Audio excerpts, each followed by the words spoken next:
ऐसे हुई 51 शक्तिपीठों की स्थापना। ब्रह्मा के पुत्र प्रजापति दक्ष की पुत्री सती से भगवान शिव का विवाह हुआ। कुछ समय बाद दक्ष को पूरे ब्रह्मांड का अधिपति बना दिया गया। इससे दक्ष में अभिमान आ गया। वह अपने आप को सर्वश्रेष्ठ समझने लगा। एक यज्ञ में भगवान शिव द्वारा खुद को प्रणाम न करने पर दक्ष ने उन्हें अनेक अपशब्द कहे। दक्ष ने शिव को शाप दिया कि उन्हें देव यज्ञ में उनका हिस्सा नहीं मिलेगा। यह सुनकर नंदी ने भी दक्ष को शाप दिया कि जिस मुंह से वह शिव निंदा कर रहा है वह बकरे का हो जाएगा। कुछ समय बाद दक्ष ने एक भव्य यज्ञ का आयोजन किया। उसमें सभी देवी देवताओं को बुलाया गया पर अभिमानी दक्ष ने शिव को उस यज्ञ से बहिष्कृत कर दिया। किसी तरह सती को यह पता चला तो उन्होंने शिव से उस यज्ञ में जाने की अनुमति मांगी।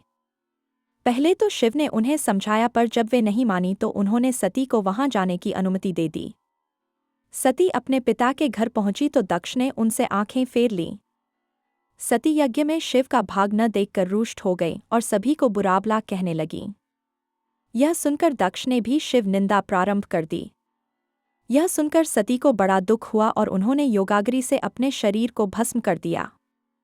यह देखकर शिव के गणों ने दक्ष यज्ञ पर हमला कर दिया पर देवताओं ने उन्हें वहां से भगा दिया। वे शिव के पास गए और सारी घटना सुना दी। यह सुनकर शिव को बड़ा क्रोध आया। उन्होंने अपनी एक जटा को उखाड़कर जमीन पर मारा जिससे वीरभद्र और महाकाली प्रकट हुए। शिव ने उन दोनों को दक्ष का यज्ञ विध्वंस करने की आज्ञा दी। उन्होंने पल भर में ही दक्ष का यज्ञ विध्वंस कर डाला और वीरभद्र ने दक्ष का सिर काटकर उसे यज्ञकुंड में फेंक दिया। यह देखकर देवताओं में हड़कंप मच गया और उन्होंने शिव स्तुति प्रारंभ कर दी। उनकी स्तुति उन्होंने सभी को जीवनदान दे दिया और दक्ष के शरीर पर बकरे का सिर लगाकर उसे भी जीवित कर दिया।